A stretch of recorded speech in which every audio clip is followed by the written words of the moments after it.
বোনের সম্মান বাঁচাতে গিয়ে প্রহৃত দাদা, চাঞ্চল্য উলুবেড়িয়ায়। ঘটনার সূত্রপাত শনিবার দুপুর 1টা নাগাদ। দ্বাদশ শ্রেণীর এক ছাত্রীর অভিযোগ, দুপুর 1টা নাগাদ দুই বান্ধবীর সঙ্গে তিনি যখন বাড়ি ফিরছিলেন তখন রাস্তায় এলাকার কিছু যুবক কটূক্তি ও অশালীন অঙ্গভঙ্গি করে। প্রতিবাদ করলে ওড়না ধরে টানাটানি করে বলে অভিযোগ। ওরা উল্টোপাল্টা ভাবে অশ্লীল ভাষায় গালাগাল করে আমাদের। তারপরে বলে তুলে নিয়ে যাব। তারপরে যখন গন্ডগোলটা শুরু হয় বলে যে রাস্তায় দেখলেই তুলে নিয়ে যাব। ওই ছাত্রীর দাবি, ঘটনার সময় তিনি ফোন করে দাদাকে ডাকেন। দাদা এসে প্রতিবাদ করলে তাকে রাস্তায় ফেলে মারধর করা হয় বলে অভিযোগ। স্থানীয়রা আহত অবস্থায় তাকে উলুবেড়িয়া হাসপাতালে ভর্তি করেন। স্কুলে আমার বোনেধারকে টিটকিরি মেরেছিল।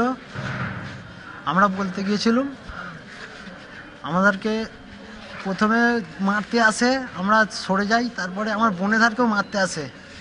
তারপরে আমরা যেতে হাতাহাতি একটু আধটু হওয়ার পরে পেছন দিয়ে একজন বাঁশ দিয়ে আমাকে মারে।